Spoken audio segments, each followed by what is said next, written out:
President Biden is calling for gun reform after deadly mass shootings in Tulsa, Oklahoma, Uvalde, Texas, and Buffalo, New York. The president urged Congress to restore limits on the sale of assault-style weapons and high-capacity magazines. He also called for tougher background checks and national red flag laws. The president reiterated this was not an attack on responsible gun ownership, but he did say the Second Amendment is not absolute. Zeke Miller joins us now with more. He's a CBS News political contributor and White House correspondent for the Associated Press. Zeke, thank you so much for being with us. The audience has heard a lot over the last few minutes of listening to the president speak. The president making some demands, really, of Congress, especially when it came to really wanting to reinstate that 1994 high-capacity magazine ban, as well as the assault ban. What do you take away from what he said? What do you think is doable? It seems that there's a long road here in terms of the House and Senate. There certainly is very slim chances for something of that magnitude to pass this Congress, or really any Congress. This is the reason why gun legislation hasn't gone anywhere in more than a decade in Washington, substantive gun legislation. And that's because of how deeply polarized that issue is, particularly in Washington, even if it isn't in a lot of public opinion surveys. So for the president, what we saw from him tonight was really, he laid out his wish list of what he would do if he had the power. And then he said, but it's not his power to have it. Lawmakers have the vote, and really 10 Republican senators who Democrats would need to join with them to get around a filibuster would need to be on board as well. And then he said the critical piece that was kind of surprising to hear in a speech just like this, sort of thing. If that fails, if Congress fails, then really he's hoping that this will be a central issue for voters in the November midterms. That's not coming. That's a president who's deeply aware of the realities of this situation. This is not. The assault weapons ban or ban on high-capacity magazines, very, very, very, very, very unlikely to become law in this Congress, or potentially any Congress in the near term, given that issue. But he's trying to take the issue directly to voters and reflecting the frustrations of the American people here. Many were wondering before he started speaking, why today? Why is this happening at this point? Did he wake up this morning and decide that he had to give a speech after what happened in Tulsa, Oklahoma? Did you extrapolate from his speech as to answering that question as to why now? We've been asking White House officials that all day. They were saying this is something that he's been trying to speak to and had been trying to deliver this sort of message.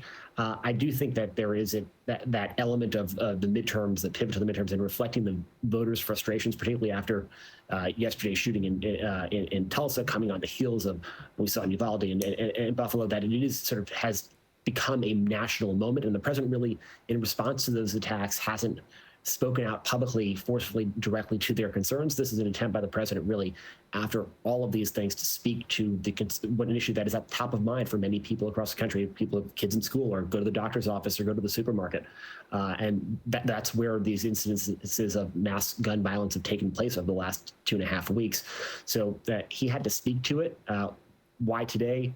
It was described to me by one person close to the White House as sort of a mounting wave of pressure for the president to really get his voice out there. Okay. President Biden also appealed to gun owners. I'm somebody who grew up in the Midwest where they want to hear that type of thing. I've lived in several states. I live in California, some of the most restrictive gun laws in the country. He really zoned in and appealed to them. I want to take a listen and then talk to you about it. This is not about taking away anyone's guns. It's not about vilifying gun owners. In fact, we believe we should be treating responsible gun owners as an example of how every gun owner should behave. I respect the culture and the tradition and the concerns of lawful gun owners. At the same time, the Second Amendment, like all other rights, is not absolute. Is this really about an appeal to those midterms and those voters? it certainly is an attempt by the president to get ahead of what is likely to be. I haven't checked my email in a couple of minutes, but the immediate reaction from gun rights groups, whether they're the NRA or other organizations and their members and supporters, in response to that sort of speech. The president's trying to get ahead of that criticism that he's either trying to take people's guns or make it harder for them to lawful gun owners to access their firearms. And he's saying that's not what he's trying to do here. They will certainly argue that one out for some time, and that will certainly be a political talking point that particularly some Republicans might use on Capitol Hill, and we'll see that play out over the next several weeks here. But that's the president trying to speak using the power of the bully pulpit to get his message out unvarnished to the American people and say what he's trying to do and trying to accomplish, and then try to maybe set a little bit more realistic goals for what might be accomplished. And then if not that, then to really take the message to voters. Zeke, we really appreciate it. For more on this, we do want to bring in CBS News congressional correspondent Scott McFarlane. Scott, you just were listening in to the president's speech. We talked beforehand. I just want to know, how might lawmakers receive this address, or how are you hearing it's being received from the president? Yeah, Jamie, what I think is critical is that when the president was beginning his remarks, the House Judiciary Committee was concluding this marathon, day-long, divisive debate to advance a series of gun control bills for a full debate and vote next week in the U.S. House. The House Judiciary Committee bills included provisions to do what the president recommended, raise the minimum age for purchasing some semi-automatic rifles, but also includes a ban on high-capacity magazines, on bump stocks, on ghost guns. So that work was concluding when the president was beginning. There is no one in the U.S. House, at least no one publicly, who believes this bill, these provisions, will get their way through the U.S. Senate successfully and get to those magical and difficult to achieve 60 votes. The U.S. Senate is having its informal discussions still. We're told by senators involved those conversations have been going on all week. They began when the Senate recessed last week. They continued on the holiday, on Memorial Day, and continued each day this week by phone and by Zoom through virtual technology. What's on the table in that Senate discussion, which is likely the more passable proposal if it comes out of the U.S. Senate? Likely a federal support program for states to enact and implement red flag laws, those laws through which judges can order firearms seized from people who are deemed to be dangerous, for whom emergency orders are issued. That's a small bore change compared to what the U.S. House is talking about. That's an incremental proposal, but in this fiercely and narrowly divided U.S. Senate and U.S. Congress, that's the type of thing that could get its way through that narrow, treacherous path to 60 Senate votes. Scott, though, you did point out, I mean, even though the Judiciary Committee was taking this vote and passed it just as he's starting his speech, it really was down party lines. It was down, the vote was down party lines. The conversations today were down party lines. I mean, how does this really speak to an effort in terms of these bipartisan gun reform talks? Where do we stand? Really? It's not clear the House effort today, Jamie, was to yield bipartisan talks or bipartisan compromise. The U.S. House, which returned to town from an extended Memorial Day break for this vote in the Judiciary Committee today, did so to be seen trying on the issue, both sides, to be seen making their opinions known, expressing their sorrow for what happened in Uvalde and the other mass shootings, but to reinforce and reaffirm the positions they have been unequivocal about for months, if not years.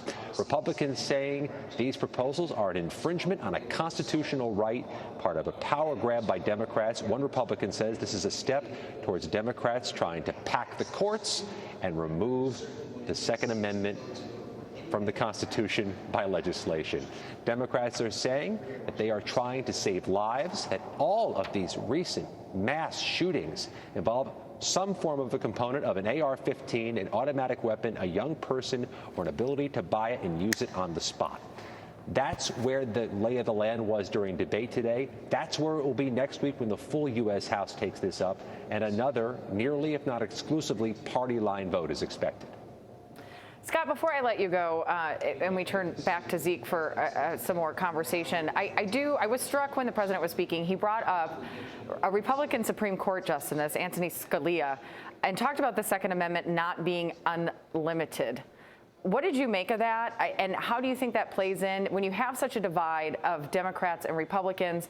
On one hand, it seems that he's trying to talk about this isn't about taking your gun away, responsible gun ownership, that type of thing. And then saying, well, by the way, the Second Amendment is not unlimited. We need to take a look at this.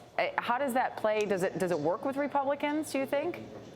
Well, Jamie, the refrain, the Second Amendment is not unlimited, was heard over and over again during that House Judiciary Committee hearing today. Not that it's a talking point, but it was a sticking point for Democrats and Republicans.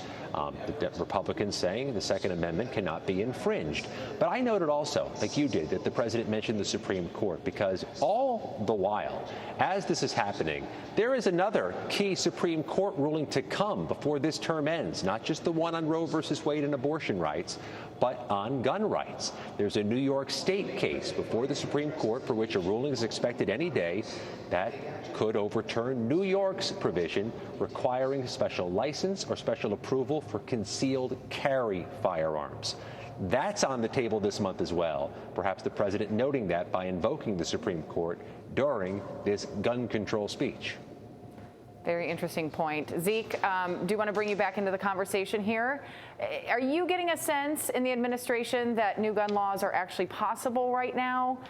Do you think this is potentially a momentum starter, or do you think this is going to die down after a while? How do you see things playing out? There's a little bit of cautious optimism from some people in the White House that maybe this time is different than all the others. They'd like it to feel that to turn out that way, but judging from the president's speech, they're not putting all of their eggs in that basket. That's why we heard that midterm argument from the president. But there is, certainly some conversations taking place between the White House and particularly some of those senators who are this bipartisan group of senators trying to negotiate some sort of deal.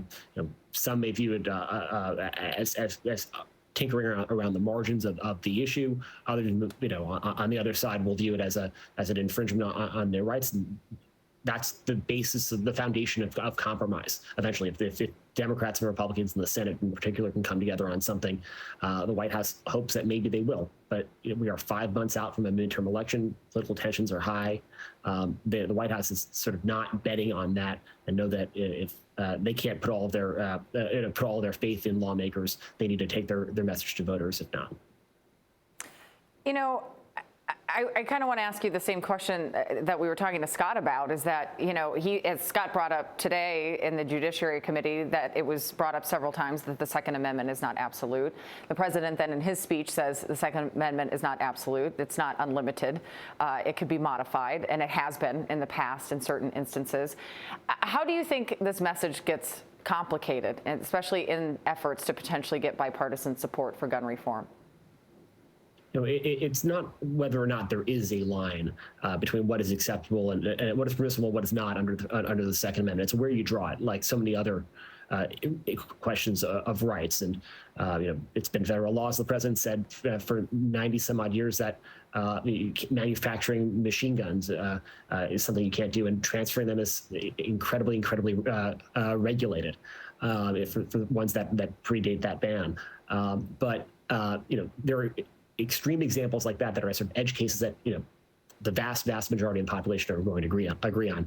But when you look at public opinion surveys, background checks, red flag laws for trying to keep guns away from people with mental health issues or out of the hands of convicted felons, broad support for that. Maybe some elements there that can form the basis for some sort of bipartisan compromise. But when it gets to the issues of banning AR-15s or even high-capacity magazines, it's certainly, there's maybe plurality support or a slight majority support, but it's not nearly by the same margins as some of those other issues. Those are far less likely to get done in this Congress, certainly, but even by any Congress, given the nature of that breakdown. And that's sort of the issue the president is facing here, because parts of his base want to sort of take that maximalist approach, get everything done that they want. And the president's sort of trying to strike a more realistic balance in terms of what can get done in this political environment. Yeah, it's interesting. I know he also talked about raising age limits. He talked a little bit about mental health. There's a lot to get to. I believe we have Ed O'Keefe available to us now. Ed, thank you for joining us. We appreciate it. You know, we talked beforehand about why the timing, now that you've listened to the speech and you've been able to garner some reaction, what do you think this was really about at the specific time period? Politics. Two things he said in there that I think are going to resonate in different ways. One, he attempted again to tell skeptics or critics, this isn't about taking away your guns. This isn't about disrespecting gun or hunting culture. It's about protecting children. By trying to keep the focus on protecting children, the hope is, for those involved in these talks, that something can come of it. I think Congress understands that having it happen back when it happened in 2012 at Sandy Hook Elementary School in Newtown, Connecticut was one thing. That it's happened again at another school, and almost with the same exact death count, is just sort of beyond the pale, and that's what they're trying to work towards. But the other thing you heard him say later in his speech is, look, if you're upset at the inaction, it's time to make this a campaign year issue, and one on which people will lose races or win races because they either support or oppose this legislation. So he was using the White House and the bully pulpit tonight to say to angry or confused or upset Americans about the lack of progress on this issue over the last 2 decades, make it an issue if that's what you really believe needs to be done. But you didn't hear any specific action plan from him on what he is going to do to engage Congress. You heard him lay out a bunch of ideas, most of which are not on the table right now and would not be in a bipartisan solution that would be drafted by the negotiators currently talking. And then again say, if you're mad about this, if you're concerned about it, get out there this election season and do something about it. You know, he really went in on a number of statistics about protecting children, about how gun violence is now the #1 killer of children. But the other piece of it, he did talk about raising the age limit of gun ownership. So because at the same token, you have a lot of young men who are committing these mass shooting events. CBS News reporting 6 of the last 9 mass shootings were men under the age of 21. We want to go ahead and listen to what he said specifically. If we can't ban assault weapons, as we should, we must at least raise the age to be able to purchase one to 21. Look, I know some folks will say 18-year-olds can serve in the military and fire those weapons. But that's with training and supervision by the best trained experts in the world. Don't tell me raising the age won't make a difference. Enough. We should repeal the liability shield. You know, the House Judiciary Committee also put this in their action of raising the minimum age from 18 to 21. Is there a plan to actually make this happen when you look at that the House Judiciary Committee did vote down party lines?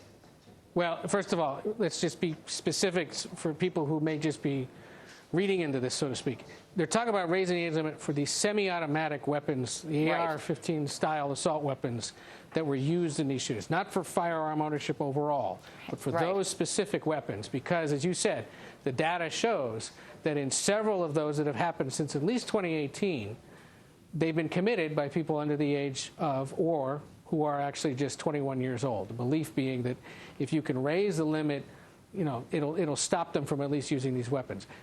There are those that support doing that at the federal level. Obviously, there are those that support doing it at the state level. Another potential version of this would be allowing somebody under the age of, who is 18 but not yet 21 to buy one of these weapons with parental consent or parental involvement so that they're at least aware. That's, I believe, part of what Florida did in the wake of the Parkland shooting. And it's one of those potential compromises that's out there. So, we'll see where that one goes. But there's, as you said, there's clearly data to now show that that is the group of people that is causing so much of this, and that something could be, if that is one way to potentially stop them from doing it, at least until the age of 21, then it's worth doing. And remember, nobody who is negotiating this is of the belief that any one of these pieces of legislation is going to outright stop this from happening entirely. I think everyone understands it's not about stopping them all. It's about preventing most, making it harder to allow them to happen, or putting things in place that will at least keep them from becoming so deadly going forward. As people on both sides of this have said, if you're angry enough, if you're motivated enough, you will find a way to find that weapon and use it. But if you can make it harder for them to do it, that is the hope, is that it could prevent some of these things from happening. And just the mass number in some of these cases. The president even saying, I know we can't prevent every tragedy, as he was speaking today. I do, before I let you go, the White House press secretary tweeted just a short time ago that the president strongly supports the efforts launched by Senator Schumer to urge Senator Murphy and his bipartisan group to find a package of mental health and gun safety measures that can pass quickly. I think it is important to mention here, that's really been the sticking point for Republicans, is that they believe that there needs to be major mental health reform in this country and not a focus on guns. What do you make of that tweet? Mental health was mentioned within the speech by the president, but wasn't a big hammering point, and now we see this in a way as a bipartisan effort. Well, good catch, because yes, I think what that's designed to do is say that is also an important aspect of this. If that is where the negotiations head, if that's all that they can get for now, well, perhaps that may be it, and the president supports it. As he mentioned, this is something that he sees as part of his agenda for this year, the kind of issue that both parties can rally behind and do some work on. Not just in the realm of gun violence or those that would commit violent acts, but just the general belief that given the pandemic, given veterans that come back from war, given the rise of it due to social media among younger people, there needs to be more conversation, more funding, more support for mental health programs, better access to it, easier ways to pay for it through your health insurance. And so he's generally supportive of anything that would do that. And there are plenty of proposals on the table that would do that, but also in the realm of stopping this kind of violence. So look, if you are someone looking for a way to get Democrats and Republicans to agree to things and vote on them, that is one area where the White House believes there's a chance at agreement, and it is a big part of these ongoing talks. Yeah, absolutely. Zeke Miller, Ed O'Keefe, Scott McFarlane, grateful to all of you. Thank you for breaking so much down and being with us. We appreciate it.